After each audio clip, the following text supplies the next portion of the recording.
cold up here, Minnesota, North Dakota, where we are living. It's very cold, isn't it, Duke? Oh, yeah. Uh-huh. And it's also very cold in Tijuana right yeah. now. Cold and wet and rainy. And, for those of us up here where it's, 30, 20, 10 degrees above, it's pretty cold. But there it's in the mid and low 50s, and it's very wet, and people don't have the clothing for 50-degree weather in the rain. It makes a big, big difference. I'm going to tell you all about it here on a Mexican Crossing Lines with Cindy Gomez-Schempp. And Duke Gomez-Schempp. You're listening to 88.1 FM, KPPPLP, Fargo-Moorhead, where we're adding local color to your airwaves. You can also find our past shows, updates about the Caravan, and so much more that we cover here at 88.1 FM by going to kpppfm.com. You can also now subscribe to our YouTube channel, Duke 1517. That guy right there, That's Duke. Right, Duke 1517. And I'm starting to do subtitles on some of the shows. So, if you are an English speaker and you want to hear the Spanish shows, you can actually follow along with those. And I'll put Spanish subtitles on the English shows so we can have a broad audience of multiple languages. And you can find it at kpppfm.com for our shows. But if you just go to YouTube just to watch just a video strictly, Duke 1517, and please subscribe. Also, thanks for all the information you have all been sending me about the whereabouts of the Standing Rock activists, protesters, water protectors, phonies that have inserted themselves into this migrant caravan crisis and that are traveling around the border area of our country right now, wreaking havoc for the caravan for Mexicans and Mexico. I will be bringing you more information about them and what they're up to right now. But first, I want to thank everyone that has sent us your information. Also, please consider making a year-end donation to our station. We want to continue to bring you more great reporting. We want to expand what we do here at our studio at 88.1 FM. It's tax deductible. Duke, how can they send us information and donate to our station? Well, I'll start out with the donation first. To go to kpppfm.com and go to the donate tab, and you'll see that we're actual registered nonprofit 501c nonprofit organization. So any donations are tax deductible. If you go to donate, it has a PayPal link. You can pay with a PayPal or credit cards, and also it has an address where you can mail a check. We'll be sending out all of our receipts towards the end of December, and you'll get a tax deductible receipt. Also, on that same site, you can just go to a Mexican Crossing Line under programs, and you can look at the programs that we've been doing. It has an audio file on there in case you're driving and you want to listen to it. And it has video files that are connected to YouTube. We take these Facebook Live videos and we upload them to YouTube so they can be in high definition. And again, that's Duke 1517 on YouTube. You can also call a number and leave us your voice message. Come on, call that number. We haven't had a call on that number for a couple days. It's 701-566-0917. Again, that's 701-566-0917. It's a message line. You can have up to 3 minutes. Sometimes people call and they give an opinion, and sometimes we play it on the show. It's really up to you. We won't just play something because you called, and people sometimes send information and say, don't mention me, and that's fine. You can also, you can tweet us at media_PPP, and you can email Cindy at kpppfm.com or me, Duke, at kpppfm.com. And you follow us on Facebook, 88.1 FM Fargo-Moorhead. We have the People's Press Project Facebook page, and also Mexi-Can or Mexi-Can Online, which a lot of the live tweets and the information about the caravan are going up on that page. And you can also find Cindy's public page at Cindy Go Schempp. That's right. So let me start by telling you the official count of migrants in the caravan at this point in Baja California, not all in Tijuana, but in Mexicali and in Tijuana combined, is right now around 8,800.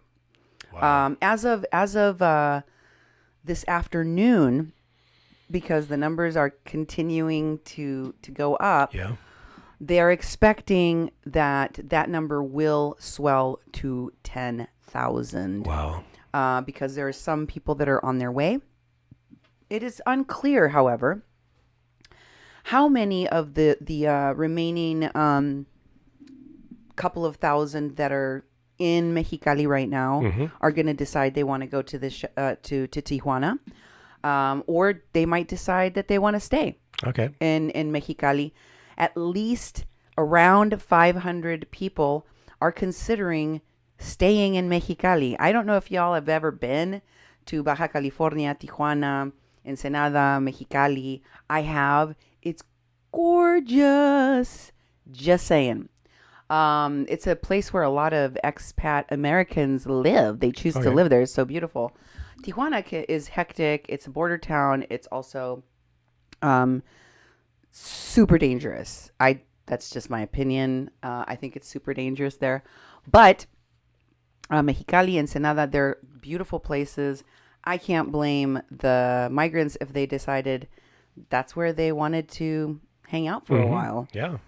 Yeah. And so that is a possibility. Around 500 of them are considering staying at that location. Last night, all day yesterday, it was raining, and Tijuana has a problem with its drainage of the water. They've had this problem for a while now. This is not something that happened because of the caravan being there.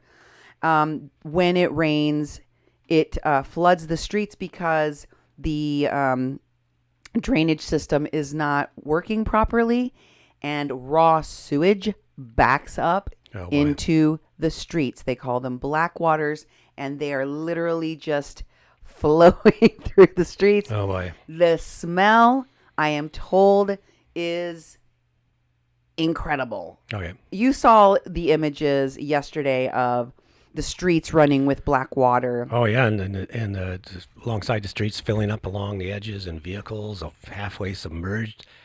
And it was rain. It rained for a day and a half, and a lot of people were sleeping in tents or sleeping right on the sidewalks, right in the parks and just on the line out in the open. They're wrapped in tarps, and they had tents, and the tents were leaking, and it just looked really, really horrible.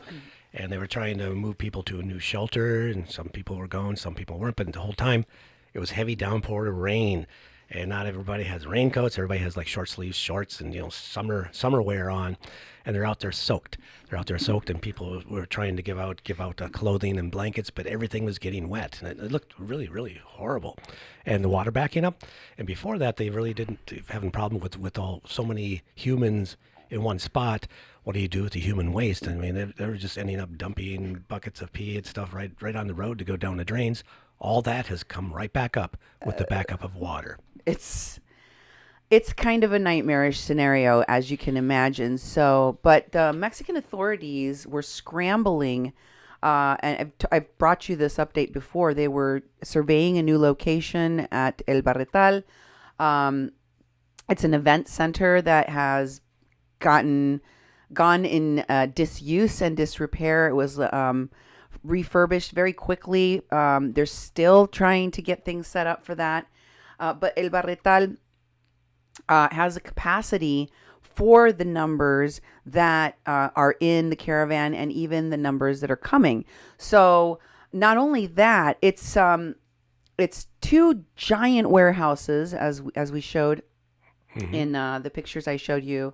If you want to follow at Mexican online on Facebook, or follow at media_PPP on Twitter, you can get my updates up to the minute as I tweet them, as I post them, about what's going on in Mexico at the shelters. Also just caravan news updates on what's happening with them.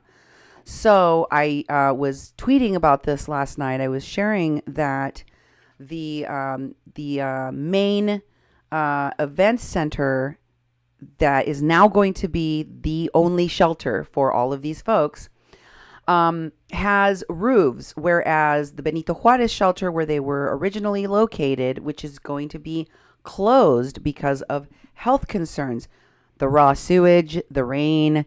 I mean, they're out in a field, open air, baseball field, no roof. They were in tents, tarps, man-made structures with plastic and sometimes just with cloth. That situation becoming untenable, unhealthy, and a health risk. So the site has been condemned at this point. The porta potties, the water, the Marines have already moved to the new location. They're going to be serving meals there. The kitchen situation at the new shelter at the Barretal is still under construction. So I'm going to bring you updates on how all of that is looking. But I want to tell you, the scene last night was incredible because the rain was really coming down hard. It was windy and it was wet. Rain is expected through the weekend, and temperatures are expected to fall to 5 centigrade. Do you want to do the math on that, Duke? No, it's in the 50s. Duke is like, no, I don't want to do the math on that. No. It's going to be really freaking cold for Tijuana, for caravan people, caravan goers, who had nothing but the clothes on their back when they arrived. The tents that were handed out, the tents that you see in this, that were in this field, and many of which are still there today, were donated, were brought to the caravan people, the caravan goers. They did not come with tents. So, the frustrating part of what I saw last night was that there were many people refusing to leave for a variety of reasons. It's very disturbing. But last night, people were very quickly trying to transport 6,000 plus people to El Barretal. In the rain. In the rain. A large portion of the people that were at the now condemned Benito Juarez baseball field, which is serving as a temporary shelter, have been moved. Were moved. And the bus drivers, and all sorts of other different transport vehicles. There's combis, there's all sorts of, smaller buses, bigger buses, but all of these different privately owned and run bus companies, bus lines, bus drivers, and other transport vehicles came down there and donated 3 or 4 hours of their time in cycles to keep moving people and transporting them from one place to another. It wasn't all government transport. In order to get this done, in order to do this quickly, yes, the Mexican authorities were providing transport, but a bunch of other privately owned company buses came on their own to assist and get this done very quickly. Wow, that's great. I know, it's amazing. And they took women and children, families, entire families first. They took them to the shelter first to get them out of the rain. Can you believe that despite this prioritization to keep the most vulnerable, the elderly, the sick, families, children, especially women and children, over to the Barretal, there were people with children, toddlers, small children, that refused to leave the inundated ball field. Wow. As people, as reporters and people were circulating in the rain during the evening, trying to get people's perspectives on what was going on, many of the folks that were being interviewed who decided that they would stay sounded like they were under the influence to me. Now, I understand maybe that was part of their plan to keep warm. Who knows? Yeah. What I can say is that you would have to be out of your cotton. Excuse me. You have to be out of your mind to do this, because it's so cold out there. It was so cold that you would think that somebody convinced them to stay. Now, many people were convinced to stay, and they were misinformed in order to get them to stay. So folks were told, and this has been repeated by many people that were interviewed at the original site, that there was a woman, most of the people are describing what appears to be the same woman, who came to the camp with pictures on her cell phone of a prison in Tijuana where she told the people at Benito Juarez shelter that they would be taken to. This is where you're going to be taken to. Oh, okay. This is where they're taking the people that are leaving here right now. So if you evacuate this site, you're going to go to jail. That's where they're going to take you. That is untrue, of course. El Barretal, as I told you, is a refurbished event center that has just been laying there.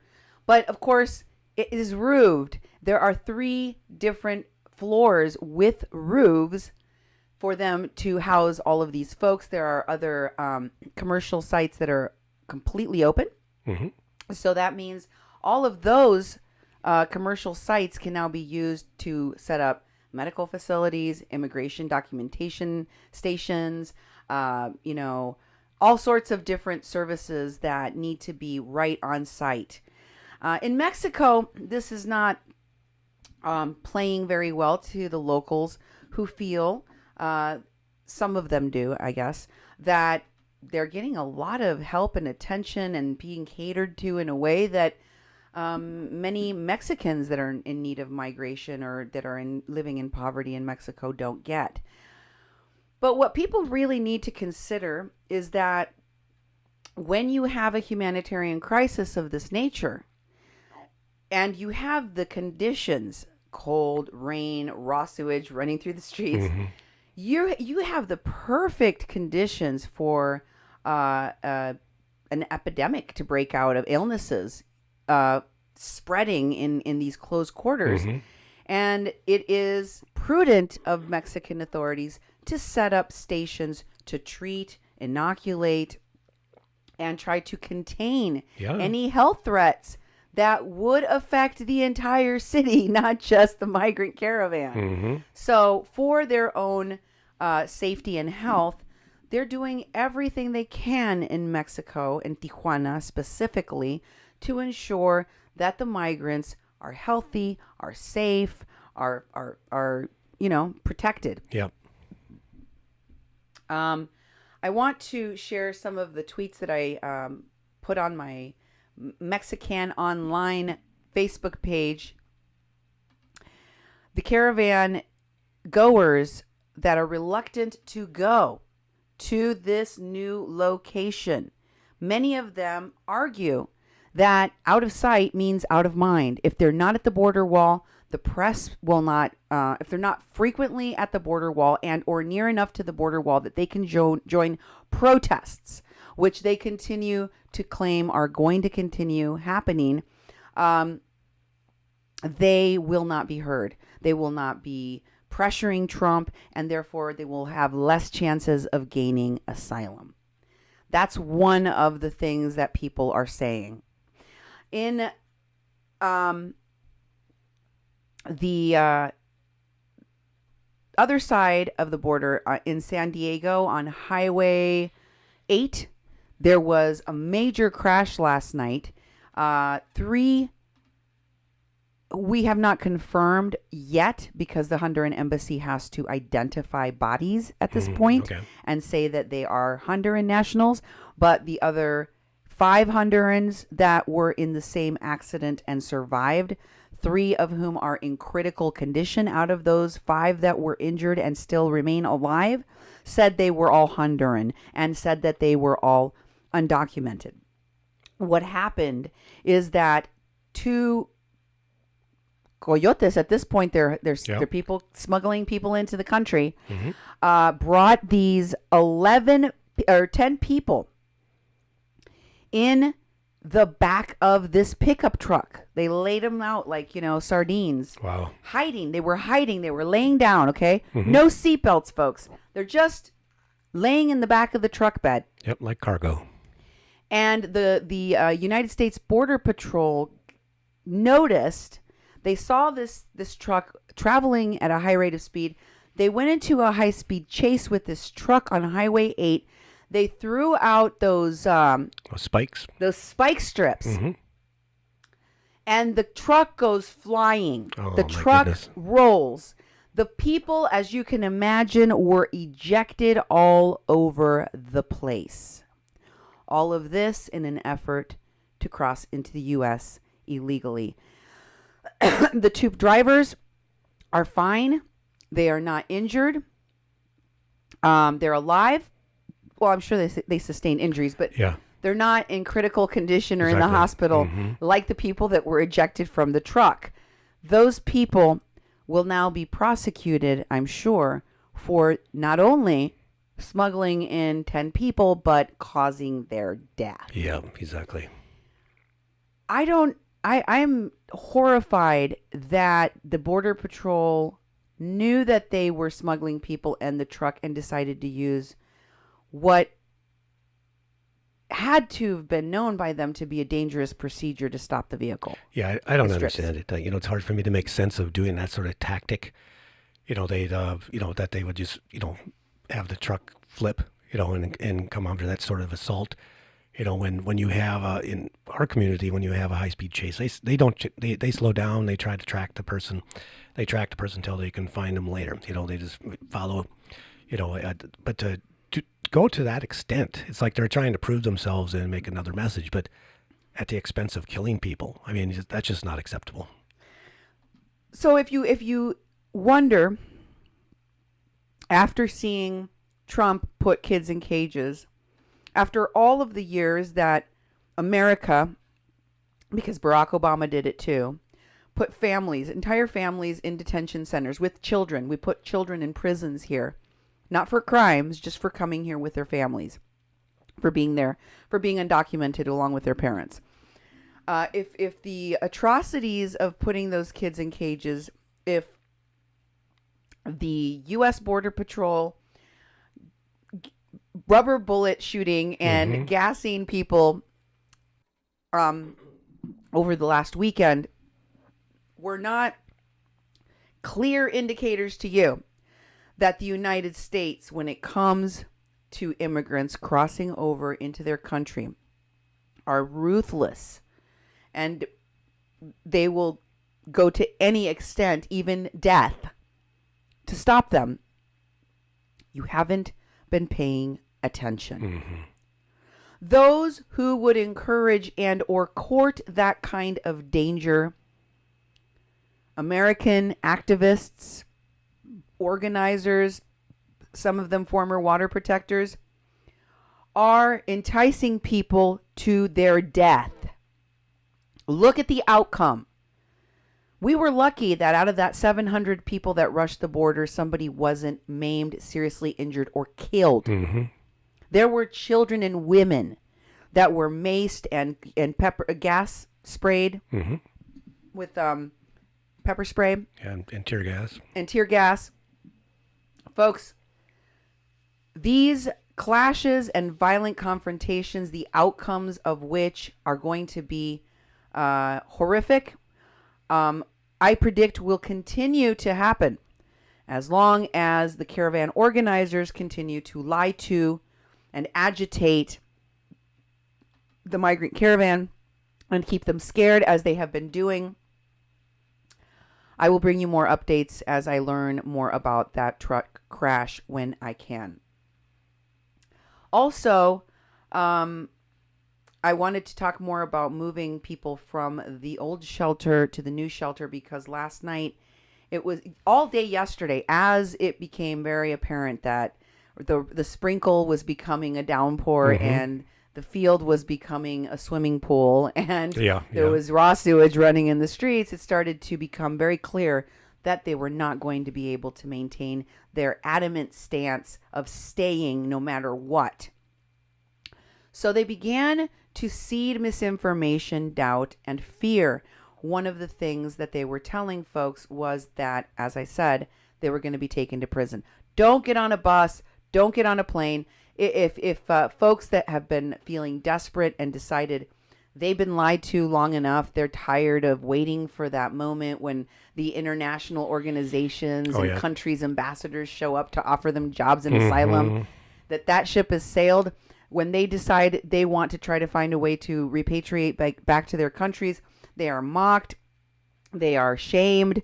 Some of them are being threatened because they're told that people that are getting on buses and planes to be repatriated are disappearing. Oh, that boy. the Mexican government is putting them in jails and that they plan to keep them, like we do here in the United States, for months and possibly years. Of course, that's terrifying to people in the migrant caravan that don't know any better. But I am here to tell you there are no reports of any such thing happening. The organizers have lied to the migrants that are out there in that pouring rain because they feel that if they keep them scared and if they keep them all together, the organizers have more leverage in any action, in any protest. Mm-hmm. That way they can rush the border with more bodies. That way they can, converge, block traffic, what have you. For example, I tweeted yesterday that there was going to be a hunger strike. Mm-hmm. I also tweeted yesterday that they were going to do a march from these people that were in the hunger strike to the border crossing. This, of course, raised a high alert among the federal police in Mexico and Border Patrol. In fact, there was talk of the border crossing being closed, which, as you know, is a huge economic hardship for both sides of the border. Anytime that is announced, millions of dollars can be heard flushing down a toilet. Exactly. So people are terrified of the prospect of the border being closed because of this security threat. That is a piece of leverage that these Honduran migrant caravan goers, most of whom are Honduran, are counting on. If they can close down commerce, if they can interrupt transport for all of the people from the United States and Mexico that need to go across that border, on that border crossing in Tijuana, then they can get people's attention. And so that was one of the reasons why police and officials at the border were on high alert. However, it was very clear from the beginning that the group that was going to be going to the border was women only. Women, I think, one of their organizer leaders and their children. What I found interesting about this is that the federal police did not allow them to get to the border crossing. Okay. First of all, they stopped them. They stopped their little protest on their way there, turned them back around. Second of all, I watched the press conference. Do you remember me translating the press conference where they announced they were going on hunger strike? Oh, yeah. Yeah, I remember. Yeah. Yesterday, it was 10 women that I said that were striking. It's actually 25 women. Okay. However, I have to say the details of the hunger strike are confusing because the people announcing the hunger strike were also confused about their own hunger strike. Mm-hmm. At first, they announced that there was going to be a hunger strike amongst the caravan goers, and they said that they were all doing it together in solidarity. And somebody asked the person making the announcement to the press, children also? And the person making the announcement said, yes, mothers and their children will be striking. They will be hunger striking together. Their husbands, everybody's going to, in solidarity. And one of the other organizers up on the podium, they were standing on the storefront of a cafeteria or some vegetarian business, something like that, called El Caracol, the snail. So the other person next to her looks at her with crazy eyes, what did you just say? And then takes the microphone. She whispers something to her, and then the woman says, I'm going to let someone else talk. Yeah, really. And hands the microphone to the other lady. And the other lady goes, no, let me correct. Let me reiterate. We are hunger striking. It's going to be 25 women and 25 men. Okay. No children will be striking with us. And they were asked, like, there's a shortage of food. People are getting rations. They're getting about 2 meals a day, one around 7:30, 8-ish in the morning, another around 5:30-ish in the evening. And so, people are hungry. The resources for that many people are just simply not enough. Having said that, there are lots of local churches, organizations, and American donations that are flowing across the border. People are showing up from a variety of different businesses all the time to bring food, drink, blankets, clothes. It's been pretty constant. So it's an amazing thing to see how people have had such great compassion to protect the migrants that are there. So that is one of the things that was kind of questionable, because having all of these people hunger strike in the midst of such a lack of resources was pretty astounding. And they were asked, aren't you scared? And they were like, no. Yeah, plus as an organizer, to use a strategy of having a hunger strike, it's like when I've seen these done in modern times, I saw it in the 60s, like in a migrant farm workers movement, United Farm Workers United. Cesar Chavez did a hunger strike, but he had Bobby Kennedy, Attorney General, candidate for president, at his side, giving attention towards the issue, because that's what the hunger strike was. And the idea behind a hunger strike, if someone's responsible for your life, they can't let you die. If you're incarcerated and you go on a hunger strike, they're responsible to keep you alive. I thought that this is an odd strategy, the tactic of going up and saying we're hunger striking. It's kind of like, I didn't think it was going to have any impact on anything, and it was just like these people were going to be starving themselves and no one would be paying attention. So I thought it was a strategy coming from somewhere else. I don't know for sure, but it's like a lot of these strategies aren't coming from the people. And a lot of these strategies seem American organizing strategies, not the strategies I've seen in Central America and Mexico. Yeah, they don't seem to check out. And I have a theory as to why somebody might want to encourage folks to do something like that. Yeah. And I think it very much has to do with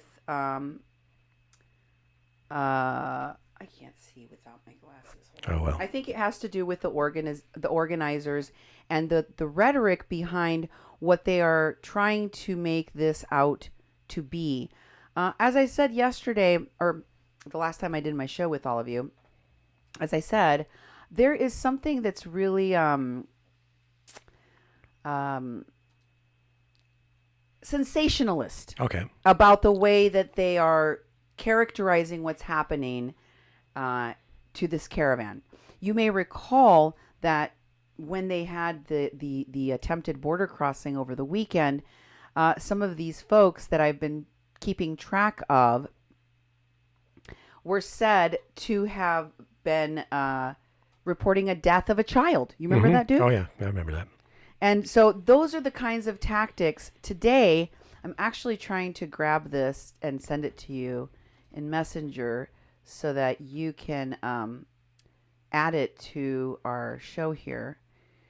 I know it's a pain, but I wanted to show this to you because to me, it just seems like it's all part of this tactic, which is to make things the most extreme possible situation. And I'm going to show you who's behind it and what they're saying in a minute. Okay, just sent you that. You should have it now. Okay. There we go. But first, I want to finish giving you the updates at the camp. So, a group of migrants was reported to have tried to swim across the border through the ocean at the border wall, where you know how it goes into the ocean there at Playas, at the beach of Tijuana. Well, lifeguards were said to have had to be deployed to rescue the people or person that was in the water. There are varying reports. I'm going to show you how this has been sensationalized by the phonies that I have been tracking since Standing Rock. And what the real report is that one person ended up in the water, and that one person did cause lifeguards to go in and rescue them out of the freezing cold water. Remember, it was raining and windy last night, and then they recovered that person. That person is alive. There's no missing people. No more than that one person went in the water, although there were reports that there were possibly two of them. But there were also varying reports that said that there were up to 10 or 11 people drinking down at the beach when one of them decided to jump in. It is not known for sure whether or not it was really even an attempted border crossing. What's very clear is that the person that jumped in was drunk. Okay? What Lilith Sinclair, one of the people posting an asylum seeker support network, one of the people that is reposting Evan Duke, the guy that started the page and is the admin for Asylum Seeker Support Network and also Occupy ICE, one of the people that is promoting all of the folks from Standing Rock and all of the groups associated with them that are organizing, supporting, and helping to finance the caravan, had this to say about this attempted border crossing that is, again, unconfirmed. Yeah. They said, this is Lilith Sinclair's post, last night, an unconfirmed number of migrants attempted to cross the border along the beach in Tijuana into the United States via the ocean. That is not true. It's not confirmed that they were trying to cross the border. One person ended up in the water. They were retrieved. Remember that. She goes on, within a few minutes, there was a large police presence on both sides of the border wall. Lifeguards from Tijuana were only able to rescue one person. They were only rescuing one person because there was only one person in the water. Mm-hmm. At this time, there are no confirmed reports on how many people total attempted to swim to the United States. Yes, there are. It was only one person in the water, and we don't know if they were attempting to swim to United States. Mm. It is of the utmost importance that U.S. citizens realize the severity of need that asylum seekers are operating under. I ask every U.S. citizen that sees this to think of the town or small city you live in. Think about how unremarkable all the things and places and people you drive by every day are to you. Now, I want you to think about the fact that last night a number of people risked their lives and a few people lost their lives for the opportunity to live in an average U.S. town or city like yours. We as U.S. citizens cannot possibly fathom the desperation, fear, and need that would drive a person to drive into a freezing cold and unforgiving seabed in the middle of the night, knowing they will be surrounded by federal agents from 2 different countries if they can manage to survive. This is a humanitarian crisis. These people are simply human beings like anyone else, fleeing violence, poverty, starvation, and oppression, and willing to literally risk their lives to do so. Because in situations so dire, it's better to die trying than to live another day in hell. I ask you to keep all of the migrants lost to sea in mind today as you go about an average day of life in the U.S. Think of the migrants here in Tijuana that we lost last night. And think of the migrants in the Mediterranean Sea drowning, trying to get to Europe. Think of people taking on the ocean in inflatable boats, and ask yourself, how bad would life have to be for you to risk an overwhelmingly high possibility of death to get to Europe or the U.S.? And then ask yourself, how you feel about abolishing borders and ending human migration being criminalized. Wow, what a load of crap. Oh, boy. I told you, and this has been reported by multiple news sources. That's the picture there of the police on both sides of the border, and the lifeguard, of course, that had to rescue this one person. I wouldn't say rescue. It was more like pull the drunk person out of the ocean. Okay? And by the way, it was just one person. No one is lost at sea. Yeah. No comparison to people that were refugees that died on the shores because they weren't allowed to land ashore, as we saw in the Mediterranean Sea that happened to Syrians. Yeah. This is not that. Stop trying to equate all of these imperialist Indians from Standing Rock that are joining into this conversation, and these white people in America that don't know what the hell they're talking about when it comes to Mexico or Tijuana. Stop trying to compare the border wall, the border crisis, the migrant caravan, or migrating from Mexico into the United States to Palestine, to Syrian refugees. Please, for the love of God, stop doing that. Stop sensationalizing. Stop comparing it to something it is not. It is its own unique thing, and you obviously don't know anything about it. These people are lying and misinforming folks in America and in the caravan to the detriment of everyone. This doesn't help anybody for them to lie about things like that. Get people all riled up and scared that people are going into the ocean and killing themselves, basically, because they're so desperate. The situation is not like that. The Mexican authorities are handling it, I think, beautifully. Yeah. I was amazed at how well they're doing. So, do you see the pattern here, Duke? Oh, yeah. Do you see the similarities? This is why these folks are doing it, because it gets people freaked out. Yep. And makes news. And guess what else it does? It brings in those dollars. Oh, yeah. Those GoFundMes are going and going and going and gone right now.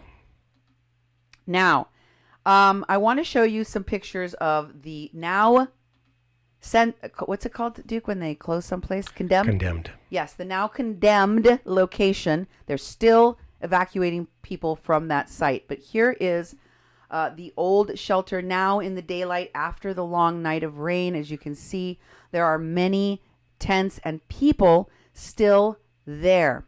They're not being violently forced out. Nothing like what happened out in Standing Rock at the end, where cops came in and arrested folks and all of that. So don't believe the hype of the hypesters that are going to come and try and tell you that nonsense.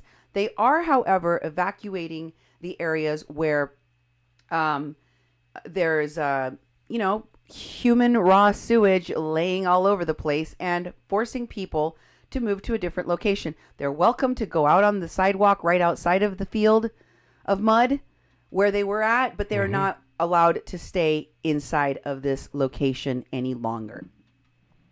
There's transport still available to the new location. A lot of folks now in the light of day, having heard from their caravan compatriots that have come back from the other, many of them were brought back in taxi or brought back by the law enforcement to, even last night, they were bringing people. They took people, entire families, all the way out to the shelter to survey the location, and then brought them back to have them tell the other caravan goers where they were taken, what they saw, what's the conditions of the place. So that's what really made for the push that people were like, oh, they're not lying to us. They're really taking us to a safe location. There's roofs, there's showers there. There's things there we don't have here.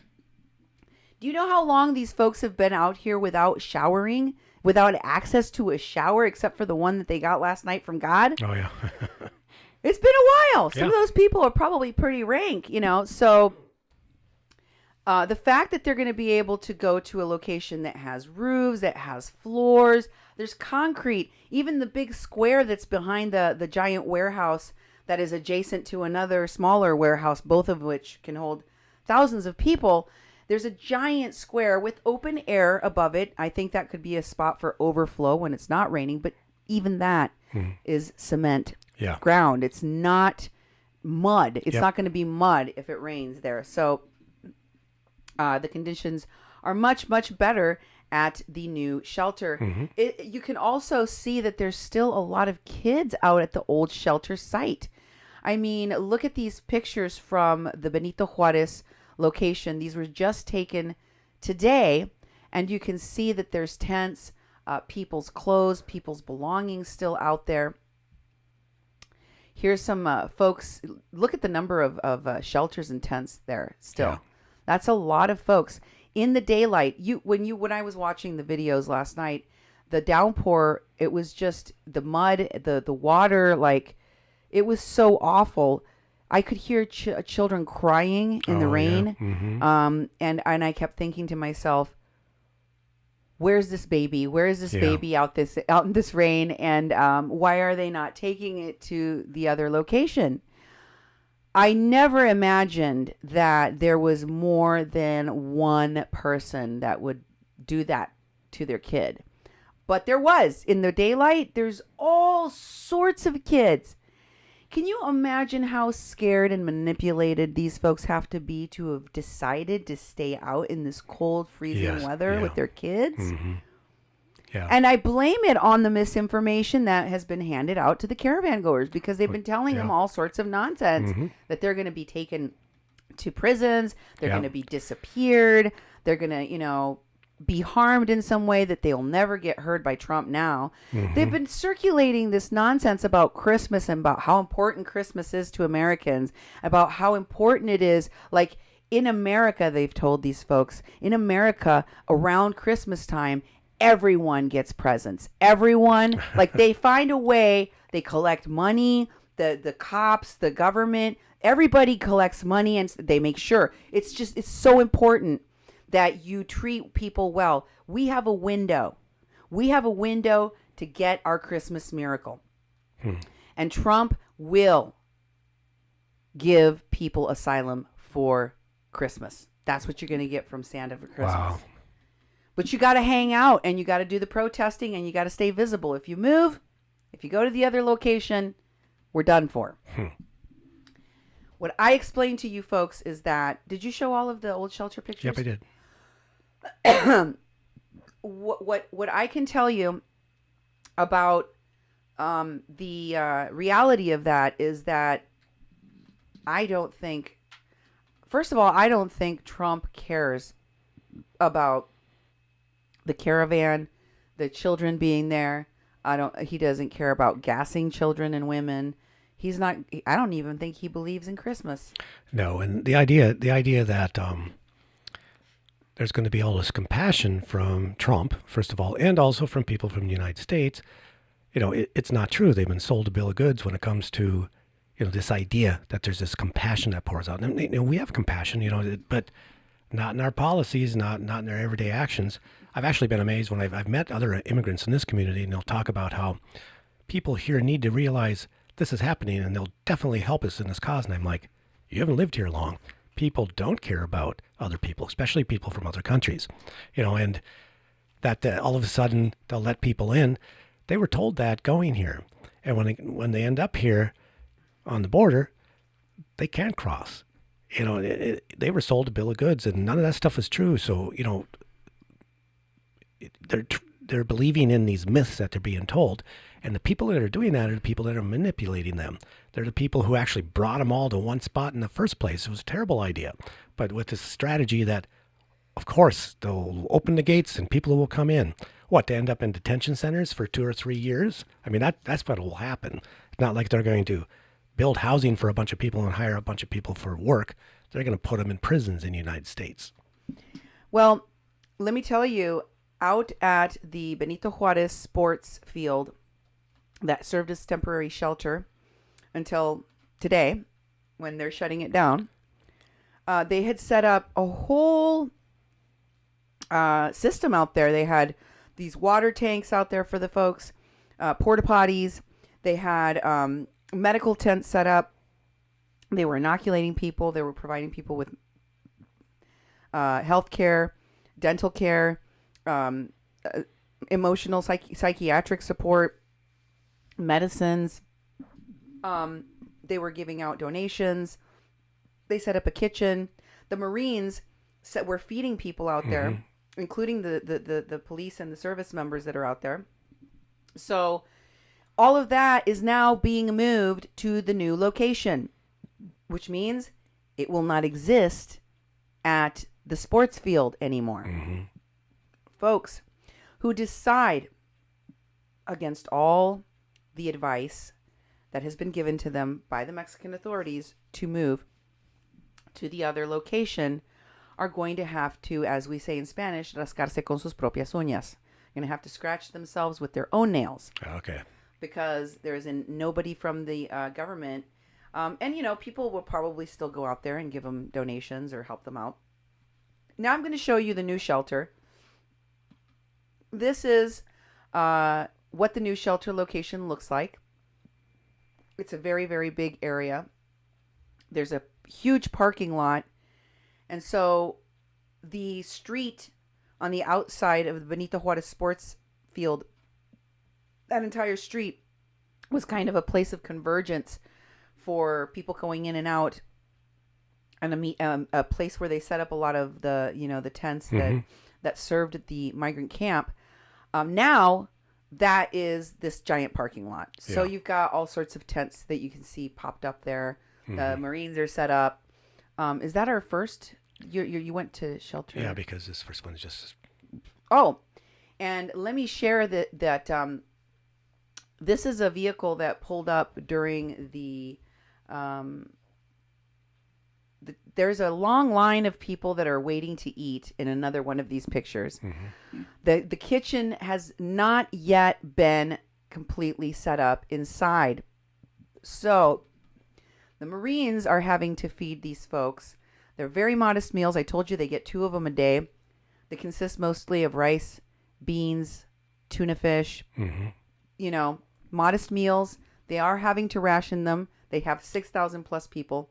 But as you can see in this photo, there are vehicles showing up, you know, pretty regularly with pizzas, drinks. Here you see them opening a case of soda and a case of some juice. And the man is handing out slices of pizza. You can see him handing out a slice there. Yep. It was crazy. Yeah, here's also the pizza line. That's the line for the Marine food. Oh, okay. It was all the way out into the road. It's so long. So a lot of people ran from this line and ran and got in line next to the pizza car. And it's funny because I was watching the live stream of this reporter, Alfredo Alvarez, as he goes out to the street, and he's just kind of like, you know, making the rounds, giving people a tour, letting people see what's going on there. And another car pulls up and he's like, I got 16 Little Caesars pizzas. Yeah. And he tells him, you should just set up here. Don't even drive into the parking lot because there's so many lines going on in there. Yeah. Because there was. So then he calls over the people. It's like, all he had to do is like say, pizza over here. Yeah, pizza. I mean, there was a stampede of people from the Migrant Caravan that were running down there to form a line to get pizza. So this is just, you know, it was like a revolving door. Cars kept pulling up with donations. Cars continue to pull up with food and drink and clothes, etc. So that is the new facility. Yep. As you can see, it's clean. It looks very orderly. Things are much better for them at this new location. We don't have all of the raw sewage on the ground. They don't need to have tents.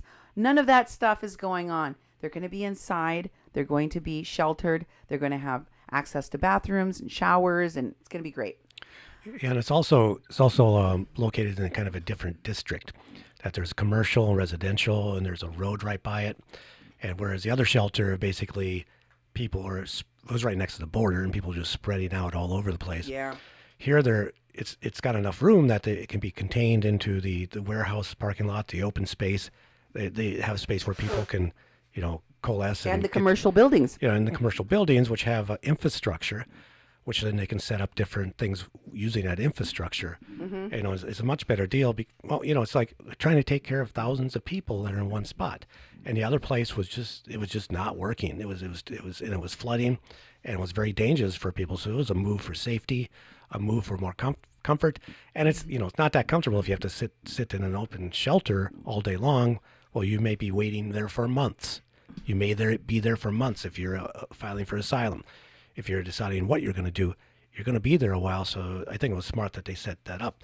But the reporter was saying that the people in that area have to get used to it. They're like, oh my God, we have thousands of people new in our neighborhood. And there's people on the street. In fact, there's, different things going on, like this young man. Yeah, there's a bunch of them out there, actually. Hanging along the street and asking for money. Mm-hmm. And he said, it's like, I don't know. I'm not going to judge that, but it's like. He said they're not stealing. They're not stealing. Nope. They can't work. They can't work right now. And they only get 2 meals a day. What's a person going to do? So, the neighborhood is getting used to the cars driving by where, young people will say, hey, can I have some money? And that sort of thing, I want to make this appeal to people that are in that migrant caravan that feel that they're going to become invisible. I feel they were more invisible when they were in the field because they were inside of an enclosure, right? Mm-hmm. And here they will be too because they're going to be inside of a building. But they were the only access road was literally filled with overflow tents, mm-hmm. and then of course they had all the canopies for the Marines and the food for the medical, for all of the things that were set up outside. So there was no immediate traffic that was passing by. You would have to go quite a ways in order to reach a main thoroughfare where you could attract attention from the public driving by. Mm-hmm. If these folks want to protest and attract the attention of the people there, they don't have to go very far, and they're going to have a steady stream of heavy traffic at this location. So I think that is a benefit. Mm-hmm. Plus, there is very efficient public transportation in Mexico everywhere. That's true. And it's not expensive. No. It's cheap. Mm-hmm. How much was it for the subway to get from one place to another in Mexico? So like 30 cents? 30 cents, yeah. Yeah. Buses are not that much more. Mm-hmm. Prices do not vary very much across the country. So I'm telling you, I think that these folks will have a much better time at the new shelter location. Also, I wanted to share that there are many people that are afraid of the new shelter because they feel that people will forget about their campaign, that they will forget about the migrant caravan. I don't know why folks that are organizers in this caravan are telling people that, because it is literally at the top of everyone's list in terms of the news right now. Other than perhaps maybe Cohen pleading guilty and implicating the president, other than the Manafort lying to Mueller stuff, other than the shakeup at the White House and the obvious connections to Russia and Putin now, it's still front and center. Believe me. So people are not going to forget about what's happening with the migrant caravan. Not that anybody that is, promoting the caravan would allow us to do that, because they've got plenty of people down there sensationalizing a lot of what is happening. That's why you have to keep it here on the Mexican crossing lines, so you get the real skinny. Remember that rains are still expected through the weekend. Heavy rains will be expected, and as you know, for almost any place else that wouldn't be a major issue, but for Tijuana, it means flooding and raw sewage in the streets. Oh boy. We know now that many of the people in the caravan were brought here under false pretenses. Many of them were told that there was going to be a variety of countries waiting for them and people offering them asylum and people offering them work in the United States and even places to stay until they got on their feet. This has been confirmed by a number of the people in the caravan. What's new is that many of them are now confessing that they were paid to join. They were given some money if they agreed to come along. Many of these folks were already indigent. Many of them were close to it. They didn't have a whole lot. But what they did have, they sold. They literally did not expect to be returning. They've got nothing to go back home for. So consider that. I think it's very cruel of the people that organized this to put people in harm's way the way that they have under false pretenses, because those folks had expectations. And I think that's exactly why they have behaved the way in which they have behaved and come off to the Mexican public and the authorities as if they are ungrateful. It's not that they're ungrateful, it's that they were lied to. They were deceived. They had expectations that were unfulfilled, and they still remain unfulfilled. What that is causing now is that many people who are finally having, their come to Jesus moment are having to make the difficult decision. Do I want to go home or do I want to stay? And here's where you can separate the wheat from the chaff, Duke. Okay. Because we heard a lot of these folks in the press conference messaging that they are not here because they were starving back home and couldn't get jobs. They're here because they're about to die. If they go back there, they're going to get killed. Yeah. They're here because they're fleeing violence and danger. A lot of those folks, by the hundreds now, are deciding, hey, this isn't what I signed up for. I want to go home. Yeah. So it begs the question, how much of that was bravado, bluster, exaggeration? How much exaggeration has there been about the, life and death situations that would allow folks to apply for asylum when so many people are going, wait a minute, we're not going to get asylum automatically. We're going to have to possibly wait here for months, and then maybe then, not even then, will we get asylum? Yep. I'm going to go home. Yeah, if I knew this was happening, I would not be here. I wouldn't have come in the first place. Like we were going over the asylum numbers and the non-ability to process so many people and not having staff. You would need hundreds more staff every day to actually take in applications. And then the last report that I heard just a couple of days ago was that the United States will not even be able to start processing these applications for like 5 weeks, and they're totally backlogged. And in those applications, only 9% actually get approved. So 9 out of 100 actually get approved. And for the person to make their case, it's not just like they sign it off and they stamp it. There has to be a hearing. There has to be information presented to a judge. There has to be evidence. There has to be corroboration on, this is true, that the person is in imminent danger of death and dismemberment if they went back to their country to be even considered. And that information is getting to people in the caravan. So that's why they're saying, well, wait a minute, that's not what we were told. We were told we just all show up there, we all march in, we get asylum, and there's going to be a representative from France, one from Canada, the United States. They're going to take us in, and we're going to, have a better life. It's just going to be easy peasy. That's why we're all going to one spot, and we're just all going to go in. They're realizing they've been lied to, so they don't know what to believe. So when they say we're moving to another shelter, or they'll take you home, and people are like, I don't know who to believe or what to believe anymore. Well, what you can believe is the statistics, and they've always been the numbers of people that actually are given asylum hovers around 7%, Duke. Okay, it's even less than 9. It's very small. I mean, well, the criteria for someone to get asylum is very extreme danger. Mm-hmm. And very few people actually fit the bill for the criteria. Most of those who are given asylum in the United States are fleeing religious persecution, political persecution. Mm-hmm. They've spoken out against the president, or, they're some kind of dissident that the government of some country that has a dictator or something wants to kill, Mm-hmm. Mm-hmm.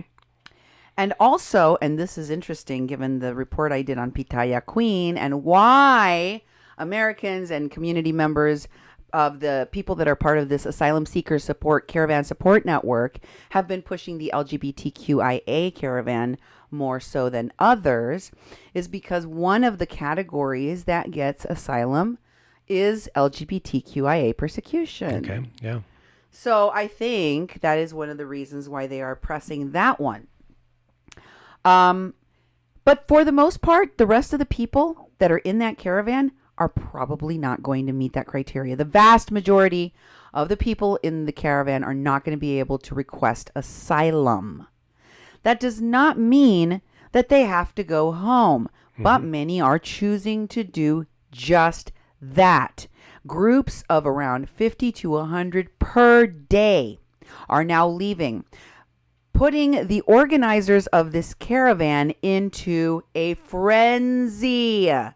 Their numbers and also their leverage, where they could just rush the border at any moment, is going to dissipate. So they are trying to, by hook or crook, make these people so afraid that they will not leave the caravan under any circumstances. So I wanted to tell you that the now condemned ball field and shelter is closed. Resistors have taken to the streets to avoid having to go to the new location. Also, I want you to know that people that have decided to stay, over 2,000 migrants in that caravan have now applied for visas in Mexico and are currently awaiting their paperwork. Yeah. Are currently awaiting their visas. What do you think of that, Duke? Well, again, it's like there's quite a bit of misinformation, but also there's some good things that are happening. I think the Mexican government and officials have responded to a crisis and have looked for ways, because they're dealing with a whole bunch of human beings, and they're looking for ways to process people and give them options, and keep them safe. And they didn't plan this. They ended up with this problem, and they're dealing with it. And I think they're dealing with it with a good way, and that they actually, what I like is that people have some choices. I mean, they have some choices. People have only been there for around a little over a week, right? Yep. Mm-hmm. And they began processing their requests for those of them that wanted to try and get work visas and stay in the country right away.